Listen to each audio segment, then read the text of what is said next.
Hey, good morning, y'all. So this morning we're in Numbers 35, and I hope you'll join me as we get started. We need to get through Numbers, and then I'm hearing in my spirit to go to John and Corinthians. So hope you'll join me.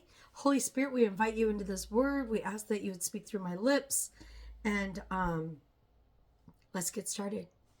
So Numbers 35. Also, found in Joshua 21, 1 through 45, and 1 Chronicles 6, 54 through 81. 48 cities for the Levites. And again, the Lord spoke to Moses on the plains of Moab by the Jordan across from Jericho, commanded the Israelites to give from the inheritance they will possess cities for the Levites to live in the pasture lands around the cities. The cities will be for them to live in, and the pasture lands will be for their herds, their flocks, and all their other livestock. The pasture lands around the cities you are to give the Levites will extend 1,000 cubits from the wall on every side. You are also to measure 2,000 cubits outside the city on the east, 2,000 on the south, and 2,000 on the west, and 2,000 on the north, with the city in the center. These areas will serve as larger pasture lands for the cities. 6 of the cities you give the Levites are to be appointed as cities of refuge to which a manslayer may flee. In addition to these, give the Levites 42 other cities. The total number of cities you give the Levites will be 48, with their corresponding pasture lands. The cities that you apportion from the territory of the Israelites should be given to the Levites in proportion to the inheritance of each tribe, more from a larger tribe and less from a smaller one. 6 cities of refuge. And as I've said before, I know we have refuge cities around here. I just don't know where they're at. Deuteronomy 4:41 through 43. Deuteronomy 19, 1 through 14, and Joshua 20, 1 through 9 is where you can also find more information pertaining to the 6 cities of refuge. Then the Lord said to Moses, "Speak to the Israelites and tell them, when you cross the Jordan into the land of Canaan, designate cities to serve as your cities of refuge, so that a person who kills someone unintentionally may flee there. You are to have these cities as a refuge from the avenger, so that the manslayer will not die until he stands trial before the assembly. The cities you select will be your 6 cities of refuge. Select 3 cities across the Jordan and 3 in the land of Canaan as cities of refuge. 6 cities will serve as a refuge for the Israelites and for the foreigner or stranger among you, so that anyone who kills a person unintentionally may flee there. If, however, anyone strikes a person with an iron object and kills him, he is a murderer, and the murderer must surely be put to death.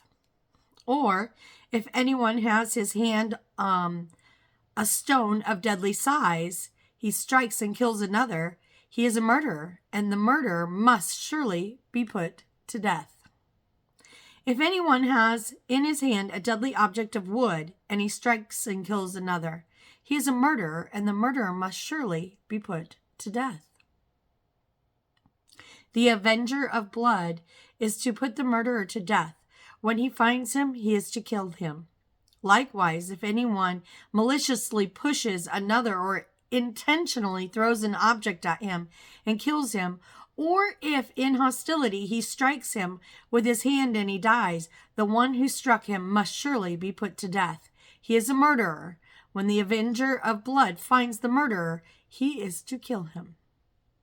But if anyone pushes a person suddenly without hostility and throws an object at him unintentionally, or without looking drops a heavy stone that kills him, but he was not an enemy and he did not intend to harm him, then the congregation must judge between the slayer and the avenger of the blood according to these ordinances. The assembly is to protect the manslayer from the hand of the avenger of blood. Then the assembly will return him to the city of refuge to which he fled, and he must live there until the death of the high priest, who was anointed with the holy oil. But if the manslayer ever goes outside the limits of the city of refuge to which he fled, and the avenger of blood finds him outside his city of refuge and kills him, then the avenger will not be guilty of bloodshed, because the manslayer must remain in his city of refuge until death of the high priest. Only after the death of the high priest may he return to the land he owns.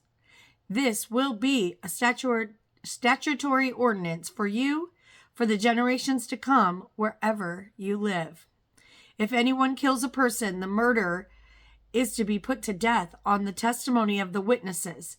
But if one is to be put to death based on the testimony of a lone witness, you are not to accept a ransom for the life of a murderer who deserves to die. He must surely be put to death, nor should you accept a ransom for the person who flees to the city of refuge and allow him to return and live on his own land before the death of the high priest. Do not pollute the land where you live, for bloodshed pollutes the land, and no atonement can be made for the land on which the blood is shed, except by the blood of the one who shed it. Do not defile the land where you live and where I dwell, for I, the Lord, dwell among the Israelites. I hope this helps you. I know that we just have a couple more, and I apologize. We have one more, 36, and we'll be done with Numbers and move on to a new book. I plan to start Corinthians later today. I do have a deep dive on Corinthians 4 that I want to do, and I'll do that next. I hope that you all are having a blessed day. Bye-bye.